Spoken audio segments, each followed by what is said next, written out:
So welcome everybody. We are here for an important discussion on technology. I think COVID-19 has brought digitization from 2030 to 2020 in 3 months. There's been a mandatory global digital literacy course that is playing itself out in both the worlds of fiction and non-fiction, and obviously in terms of daily lives.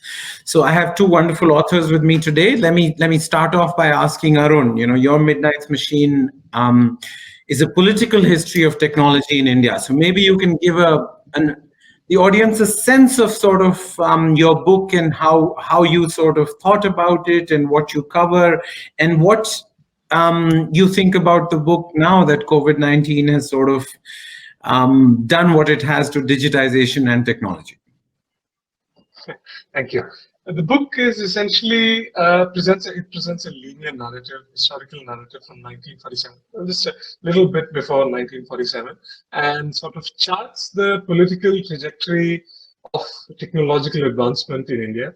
The history may be linear, but as we all know, the advancement of technology in India has not been linear. There have been setbacks, and the book is an attempt to chart the political waters and the debates surrounding the advancement of technological innovations as and when they were introduced. So the fact that at the time of independence, India had pretty much missed the two industrial revolutions, the fact that we were born as an independent country during immediately after the atom bombs were dropped in Hiroshima and Nagasaki. It was the age of scientific possibilities, but the book is an attempt to show how India did not embrace technology immediately. There were a lot of political debates just immediately before and after independence surrounding mechanization of society, broadly speaking, the introduction of new technologies. Some of these were basic technologies like tractors and synthetic fertilizers. Some of them were more advanced. We're talking about more advanced machineries like computers, which created a lot of debate, not just in the 60s, but also in the 70s and the 80s, with the whole anti-automation protests and so on and so forth. The book attempts to situate the introduction of technologies in the 50s, 60s, and leading up to contemporary times, with the political debates that went on either through the lens of the leaders of that time or the major political parties of that time, or what was going on not just in India but also across the world. What was there? For example, one of the chapters in the book talks about the counterculture movement that happened in the West and the birth of the Silicon Valley in the United States, and sort of contrast them with the introduction of computers in India at the same time. And so it covers a lot of ground, and I don't know whether the book is better or worse for it, but it attempts to chart how the introduction, or rather why India embraced or rejected technologies based on the political debates that were going on at any given period of time. And we find that, at least I found through the course of my research, that the introduction of these technologies, or not, was heavily influenced by the political opinions of the government of the day. Sometimes these were led by, the government of course was led by people with very strong views towards technology such as Nehru.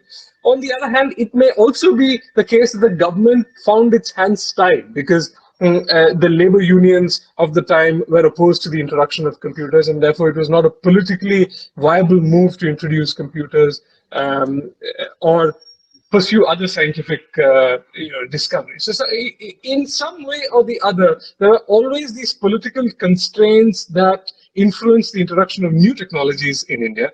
And the story is also of the government trying to play some kind of mediator between technology and society. And I think this is, sort of a universal finding for me through the course of the book, is that in most cases, more often than not, the government's attempts to politically color the introduction of technology is met with failure and sort of irrevocably influences the mind of the average Indian as to what technology is and what technology is not. And one of the themes of the book is that this pervasive strand of techno-skepticism that we find in India today is a result of these political interventions. So that's sort of, without going into specifics, that's sort of the overall layout. So, Tanuj, let's hear from you, and then I wanted to connect you because obviously we have follow-up questions for you. Come at technology and this whole world from a very different perspective. So where did you come at it from?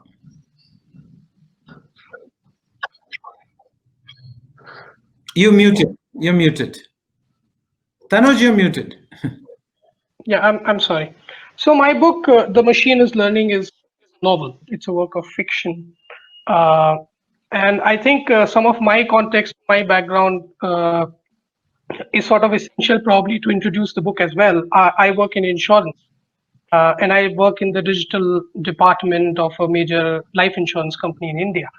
And so I'm sort of on the practitioner side, I deal with the stuff in a in a very project sort of mindset, and chase goals with that perspective. And as the name of the book suggests, The Machine is Learning is about machine learning, and it is about a mega machine learning project in a life insurance company. So in that sense, it is linked to my own background. But of course, being fiction, it is sort of fictional in that sense, and tries to actually arrive at some sort of a nightmarish situation where a machine learning project starts with some sort of insidious goals inside a large company, and someone, of course the protagonist, has to take some action to not let it happen. So that is briefly what the novel is about. The novel does take or is conscious of a lot of the history that Mohan has just described for us, right? And uh, for example, machine learning, of course, started in the late 50s in the US as a concept, and I think they set up a lab in MIT for artificial intelligence or something like that. But of course, there was not much computing power, and also not enough ways and means to collect data to solve the problems that to some of the enthusiastic scientists seems solvable by these set of techniques, but there was just not enough muscle to get it done. And over a period of time, that has both these constraints have sort of solved. I'm also describing a story that is very much in the here and now. So the action in the novel actually takes place in 2017, 2018. We are in India, Bombay, and there is a life insurance company that is implementing a machine learning project over months and months. The idea is to automate a lot of the operations end jobs. And the insidious sort of goal, and we can argue or debate whether it is insidious, is that 600 odd people, 500 odd people are going to lose their jobs. So it is their paycheck that the company wants to save. And we look at this story from the perspective of this guy named Saransh, who is actually the engine of the project.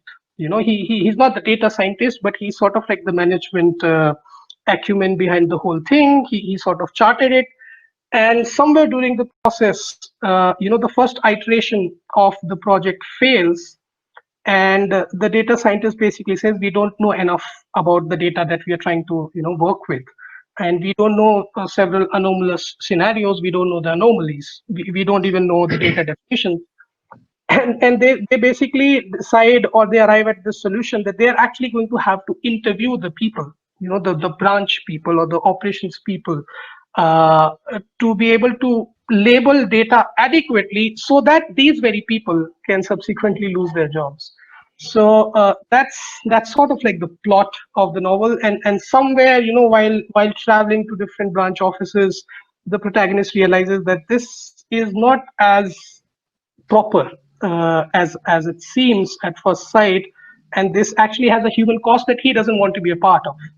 The novel, of course, is also very aware that if he doesn't do it, someone else will. Like the wheel doesn't stop, and so there is this conflict that the novel sort of brings about, and of course, these are two very, very different mediums. My book, of course, is very concerned with the emotional effects of machine learning, and particularly the effects on those who happen to be in the position to implement it. As to what kind of ethical questions they might have to deal with and answer for themselves. So that's about my book, and that's what it tries to do. I mean, being a fiction work of fiction, it doesn't have an answer. So the attempt is to end with a real question, more than answer anything.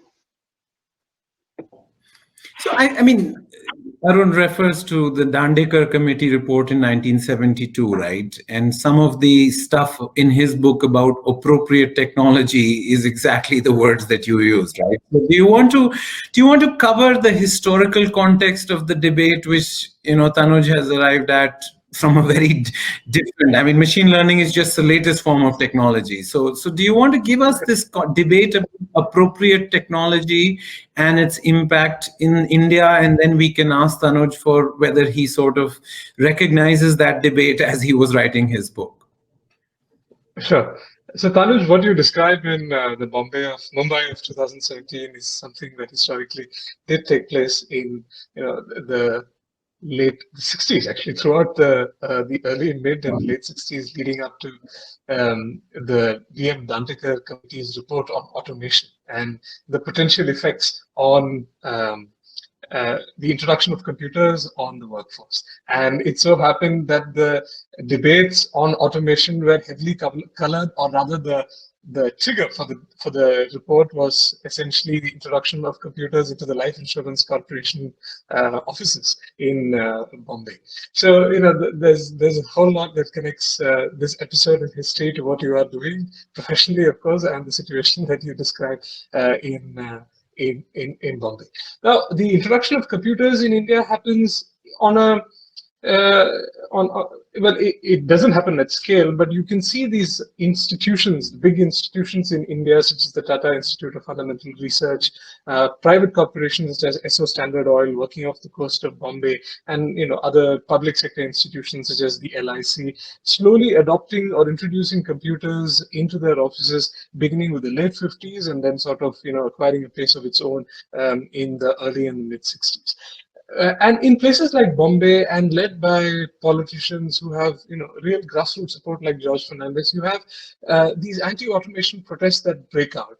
Now, till then, the government has made no systematic attempt to study the potentially deleterious consequences of introducing computers into society or into the workplace. But there is this whole narrative that is created that computers will result in the loss of jobs. And what happens at the same time in primarily in Western Europe and the United States is that this philosophy called appropriate technology takes hold.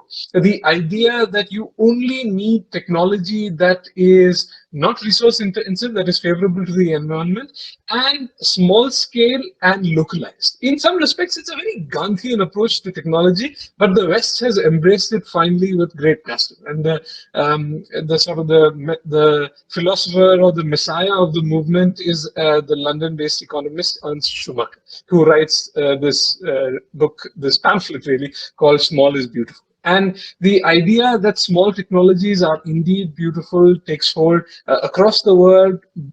Millions of dollars are spent in research and studying how to make technology that is quote unquote appropriate to the local conditions and the environment. In India, of course, appropriate technology had already taken root during the years of Nehru, who through failed schemes such as the community development scheme had tried to acclimatize Indians who had, who at that time the vast majority of Indians did not have formal education, and through measures such as the community development schemes, he had attempted to acquaint Indians in the countryside, farmers, the agrarian community to, appropriate technology, which did not use synthetic fertilizers and tractors and this heavy machinery and so on. In fact, even for his the wanted temples of modern India, the River Valley projects that he is today acknowledged to be the pioneer and the architect of, there are conversations with, for example, the American ambassador and the CEO of a major industrial engineering corporation, but he asks whether American help with American help to build these river valley projects could be coupled with training programs for the engineers, the architects, and even the laborers, leading the Americans to think, the Indians seem to believe that know-how can be shipped in sealed containers and placed in Indian ports. So this idea that Indians should know technology and use it only in a local and appropriate form had taken root in India far before the appropriate technology movement hit Western shores. Unfortunately, the legacy of that during the Nehru years was still alive when India tried to introduce computers in the 60s and the 70s. So the Dandekar Committee report actually implies, in fact, comes to the conclusion that the introduction of computers in the offices of the LIC or other workplaces is not likely to result in a net job loss. I think they do acknowledge that there is some job loss because some people who are working in issues like in departments such as payroll will probably be replaced by computers. But in the long run, you would not have net job losses because you then need people who are trained and equipped to operate computers and so on and so forth. But the Dandekar Committee is essentially brushed aside because the political movement against computers and automation had taken a leg of its own and a life of its own, and essentially forces the hand of the Indira Gandhi government and subsequent governments to stop introducing computers at least in the public sector in a widespread way. So Tanuj, I mean, is the machine is learning, and is the machine the villain in your novel? Is it clear to both the protagonist and the 600 people? I mean, we are often told by people that technology is benign, and what it loses in the short run, it will be gaining in the long run. But in the way you thought about it, or your protagonist thought about it, it was the villain. No, not really. So there is a argument in the novel, and which actually happens in a conversation between the protagonist and his boss, in some sense, and because the protagonist has done something silly to sort of stall the project, right? And the boss doesn't want to let him go for that, and so there is this conversation that happens, which is practically like, what are you doing, and why are you doing this? And the book, the novel is conscious of the fact that this is not the first time this debate is happening, about automation and about technology leading to job losses. In fact, the boss ends up saying, when the wheel was discovered, some of the strong men who would have been shifting logs of wood would have found themselves out of jobs, right? So this is sort of really, really old. Every time a new technology comes, I mean, think of printing press, right? The calligraphers and so on and so forth. So this is nothing new. And this is the boss's argument, right? And of course the another supporting argument there is what Arun of course mentioned is the long run. In the long run, you would not have a net job loss. In fact, you might have a net job gain. In fact, you might even have an increment in wages because people would have to skill themselves, and they probably can demand higher wages in the labor market, right? I'm a novelist, right? So this and although I work in the industry and I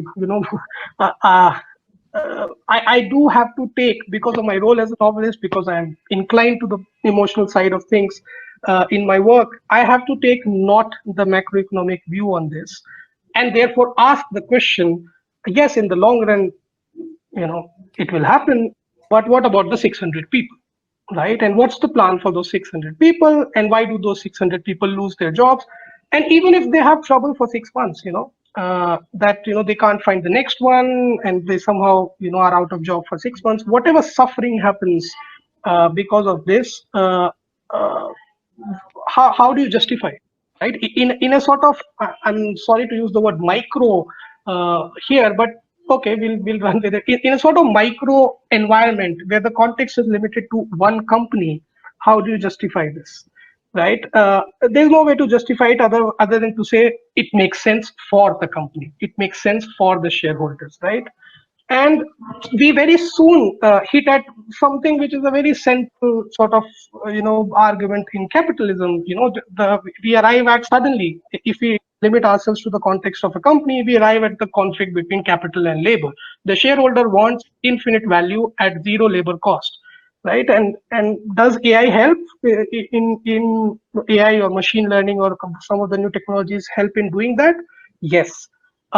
So if we think of this as the age-old conflict between automation and loss of jobs and the entire story, whether net job losses or job gains, I think we are somewhere in the middle. The second question also is what we are seeing today or what we are likely to see in the next 10 years, is it unprecedented, right?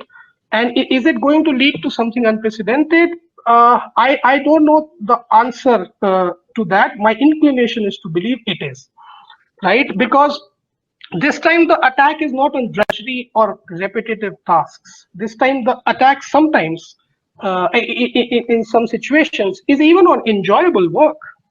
Even enjoyable work may vanish in the next 10 years. And again, coming from a novelist's perspective, it just doesn't seem like the right sort of outcome, right? If enjoyment vanishes from work or enjoyable work vanishes, right? I'm all for taking away drudgery, but I don't think AI or ML beyond a point is attacking drudgery.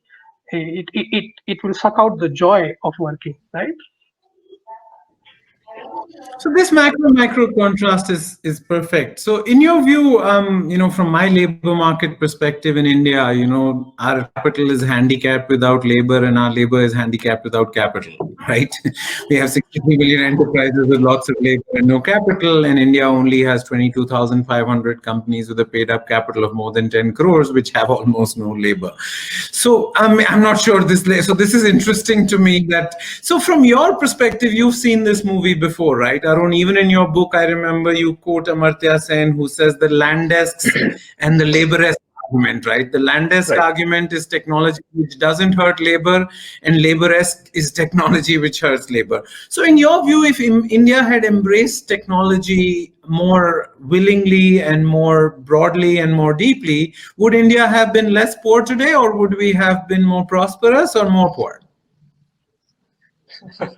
It's a multi-billion-dollar question that I would imagine that we would have at least, to provide a rather safe answer, but I would imagine that we would have at least found ways to put that technology to good use. I think the history of technological advancement, especially with regard to computers in India, is that we did not plan the introduction of technology in any meaningful way. We sort of fetishize the modern technologies that are presented in that particular day or time. And every government tries to score political points by saying that self-reliance, including the current Prime Minister, who talks about Atmanirbharta and self-reliance and so on and so forth. So the moment technology becomes a political football, it becomes very difficult for either government institutions or private entities to meaningfully start a conversation on the uses to which technology can be put for. Was it to address some of the issues that Tanuj spoke about? Is it possible? Would it have been possible for India to devise some way where computers could have perhaps augmented the productivity of the Indian workforce and minimize job losses? It's a important question to address.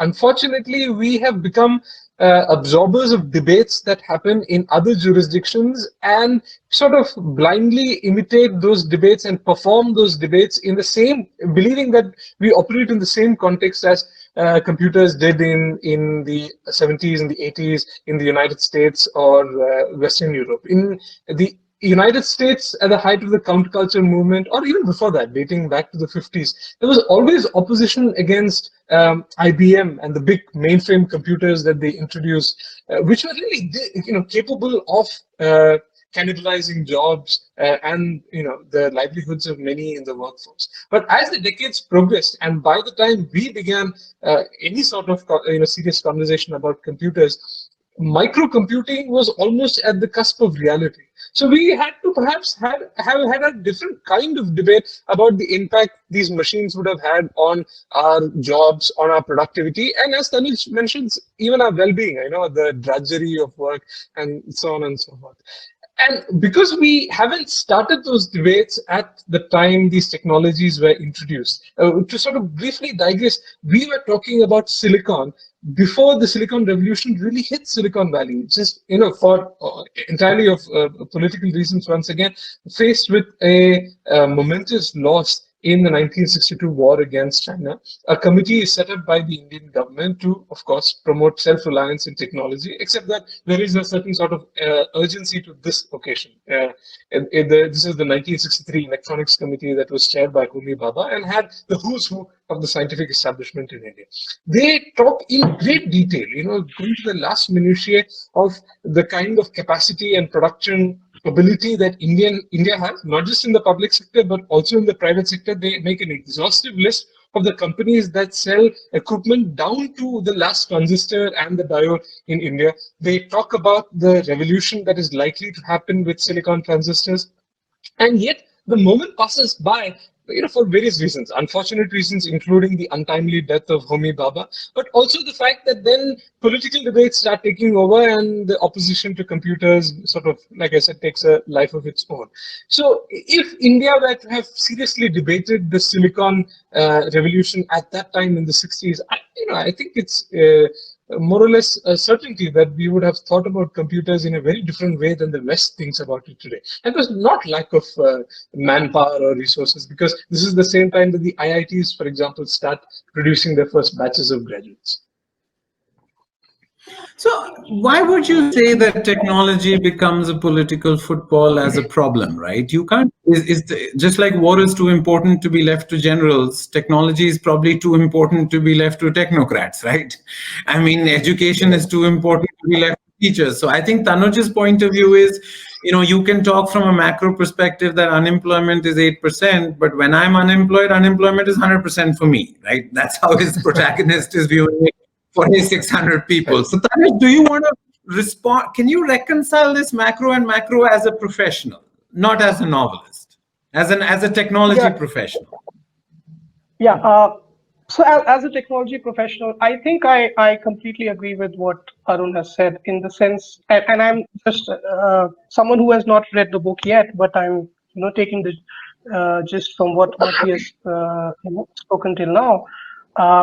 I think, yes, it does seem that the successive Indian governments probably did not do enough.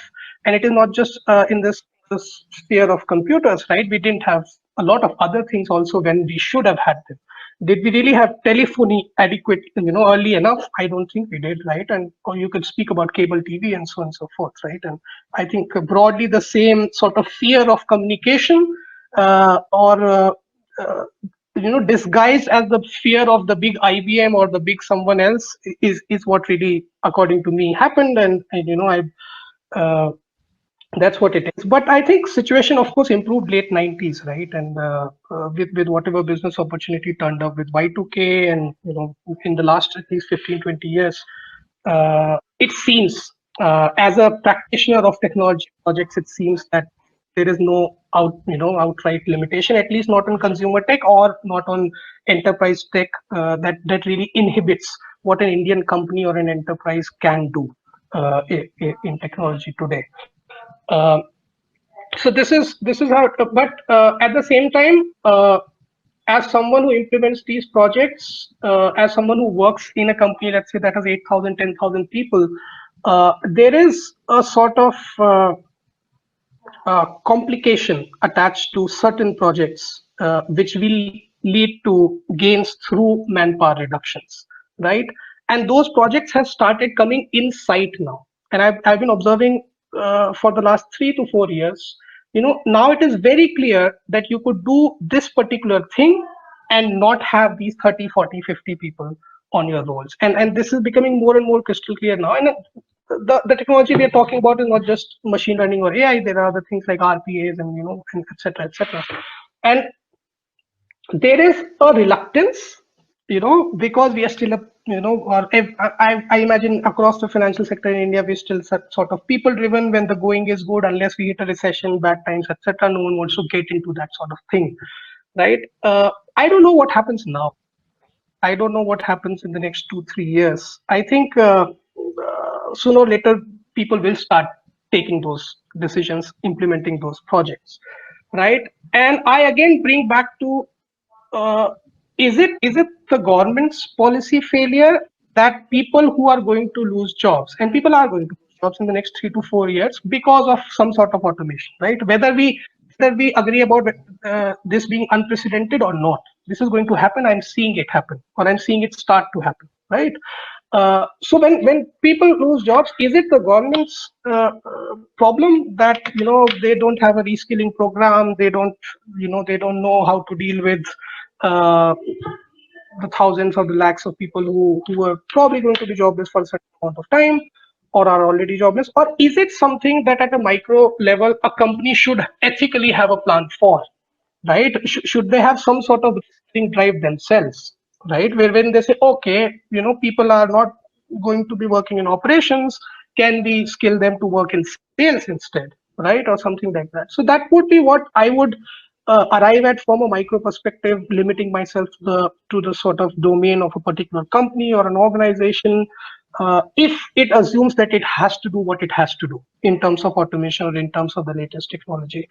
Uh, at the same time, there are, I think, with respect to the historical perspective on consumer tech and on enterprise tech, I totally agree. I think we have been slow.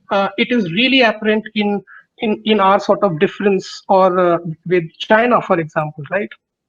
And at least in consumer tech or in payments technology, you can clearly see there is a huge gulf, and I don't think in the next 5 to 6 years or even 10 years we are going to be able to bridge it unless something radical happens, right?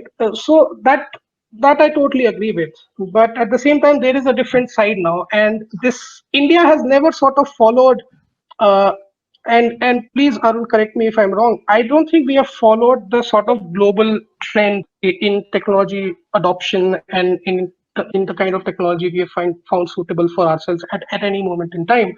And therefore, our story can be completely different, right?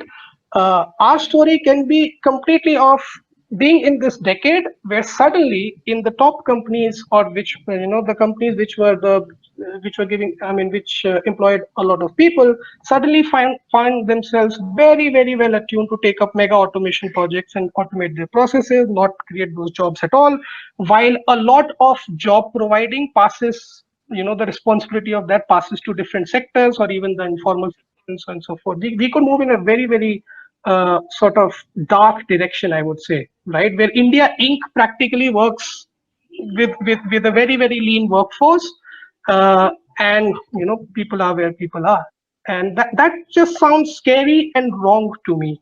I think in that sense, and probably the government will have to do something about it.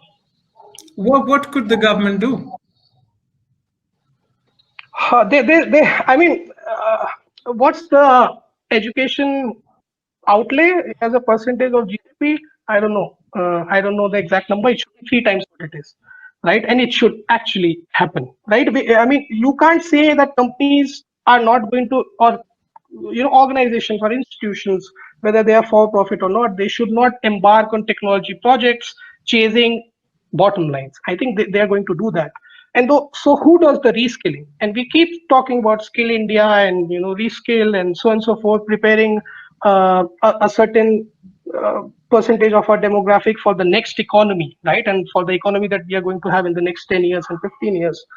And it's all talk, according to me. And I think that needs to change very, very quickly. Or, yeah. Or even, yeah.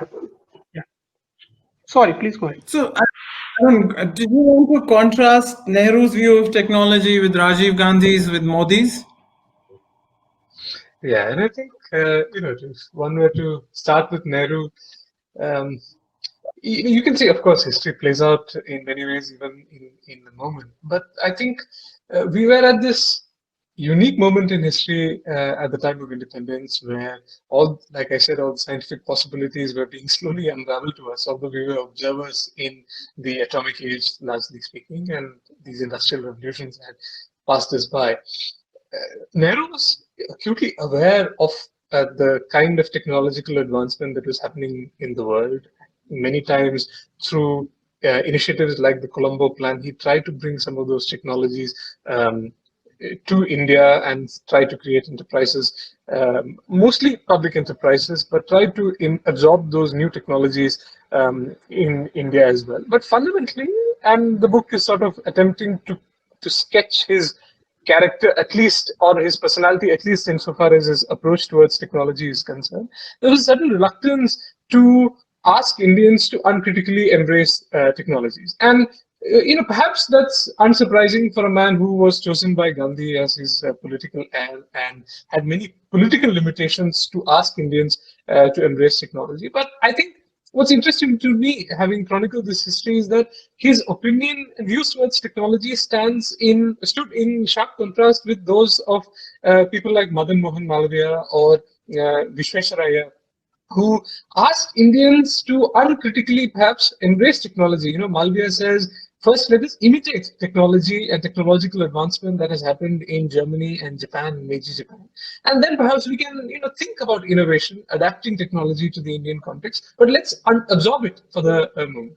And Nehru stands in sharp contrast with these, two gentlemen and others who wanted for rapid and large-scale industrialization of the Indian society. And at the same time, he, perhaps this is doublespeak, where he offers considerable freedom to his scientists to pursue large-scale industrial projects, primarily the nuclear and space programs. The space program a little later, but certainly the atomic program under Homi Bhabha. And he provides this kind of leeway to scientists, perhaps reflecting his elite bias that there are some people, men around him, who are capable of advancing technology and its course in India. But at the same time, his larger message to the general population appears to be that you should be reluctant while embracing technology. You should not become a slave to the machine. And if one were to uncritically industrialize the country overnight, you will become victims of soulless industrialization. In contrast to that,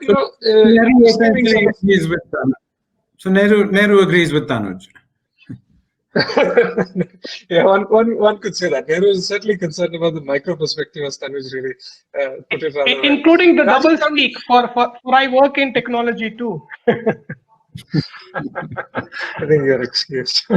Rajiv Gandhi, on the other hand, comes to power as somebody who's seen as a young technocrat. He certainly makes his biggest and perhaps most lasting contribution to India will be that he computerized the machinery of the government. And whether it was the computerization of the Prime Minister's office or the programs that he set up within India, such as the book talks about the National Informatics Center's own network called NICNet, and the widespread computerization that happened in the public machinery, in the government machinery in India, which certainly prompted the first wave of digitization in the way the business of government was conducted in the country. And again, his personal view was that we should embrace technology in a more visceral way. But by that time, politics had caught up with the Indian National Congress, thanks to the efforts, one could say, uncharitably, of his grandfather and his mother, who sort of aligned themselves with those political elements or social elements who were hesitant to embrace industrialization, hesitant to embrace computers. And by the time Rajiv Gandhi took office, these had become very powerful forces that were impossible to ignore. So then you had debates around projects such as the Human Genome Project, which India was asked to join by one of the lead architects of the Human Genome Project. But India's scientists themselves, turned their back on the project and yet chased the holy grail of mapping the human DNA for years. And we obviously failed to catch up with the HGP and eventually map our own DNA after the the technology has been unveiled to the world. So the story of Rajiv Gandhi is a man who tries. And in fact, the segment in the book that talks about this period is called The Age of Struggle, because it reflects the struggle of the government at that point of time to ask the public to embrace technologies, including new technologies like genome mapping and so on, but find it difficult. And they are met with resistance even within government. People like Sheshagiri, Narasimhaya Sheshagiri, based at the National Informatics Center, tried to introduce computers in public administrative machinery in a big way, but they are, they find that the administrators at the local level, politicians at the local level, are reluctant to embrace computers for their own individual reasons. Now, again, to sort of fast forward to get to Modi, we finally have a prime minister who is talking, perhaps, who does not have the baggage of the Congress and the history that the Congress has with the technology, perhaps, for whatever reason. Or perhaps, he is the anti-Nehru when it comes to technology, talking uncritically about embracing technology. And he is talking about technology, perhaps, the moment favors him because this is also the period when you have Chinese technologies, consumer electronics, more readily available to the average Indian than you did, of course, during the time of Nehru, or even for that matter, during the years of Rajiv Gandhi. So he is able to, his political philosophy is more close to reality, and therefore perhaps he finds no difficulty in asking the Indian government to embrace technologies. But what is really sort of distinct when it comes to comparing Modi and Nehru is that Modi is comfortable with talking at the graduation ceremonies of the IIT as he is with the ITIs, the training institutes. In fact, I don't remember the exact quote. I think in one of the convocation ceremonies of the ITIs, he says the average Indian engineer spends all his or her time in college studying about the automobile, but once they graduate, there is no car to be seen for which you can ply your trade, or you can test your knowledge of the machine that is the automobile. I think the convocation at the University of Mysore last week or the week before last, he talks about embracing global technology and local culture. So his message is different from Nehru. He is talking about embracing technology in a very visceral way, but his problem is that much like Gandhi, who loomed large over Nehru's view and philosophy towards technology, he has the Swadeshi Jagran Manch and the RSS hanging over him with regards to their embrace of and their sort of hostility towards these big machines. So Modi too has to sort of temper his message politically. He has to talk about culture, much like Malviya did. When he was set up the Banaras Hindu University, he said, let these engineers study the machine during the day and let them imbibe culture through religious instruction, all forms of religion, all religions. Religious instruction in the evening. Similarly, Modi today is talking about embracing culture, local culture, and global technology. So history is repeating in some respects with Modi as well, because he is constrained politically in a different way. So before we wrap up, we have 2 minutes left. Tanuj, Trump made American politics toxic because you can't legislate against the microchip, so you sort of make trade and technology and sort of immigration the villain. But you think that 10 years from now, technology, job destruction will become a real political issue for India, or not really? I think it will be sooner than that. Uh, while we may still politically find that generally the level of unemployment, which has nothing to do with technology adoption, is going to be a major problem for us anyway. It is already a problem, right? In the sense that our unemployment rates, even if it's not that there's no evidence that automation or technology has affected those rates in any particular way or form, but they remain high, and so maybe we will continue to address that problem politically. But I think in the formal sector, we are going to see a shift most definitely in the next 2 to 5 years in terms of what kind of jobs just vanish from big sectors like financial services, like FMCG, retail, etc. A lot of traditional jobs which have sort of iconic jobs like underwriting, or something like that. These are just going to vanish, and that vanishing is going to happen very quickly. I think much faster 10-year horizons. It's going to happen in 2 to 5 years. And Modi, of course, has to talk about embracing technology. He's the child of technology. There is no Modi without social media and technology. So, I mean, he of course he embraces it, right?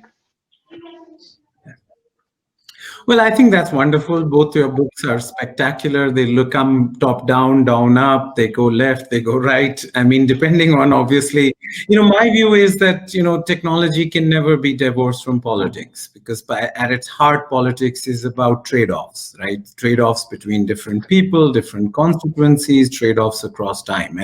And so I found Arun's political history fascinating, and it's obviously still evolving, because as Tanuj points out, maybe what we are confronting in technology is unprecedented at this point in time. We finally may have got to critical mass. Time will tell.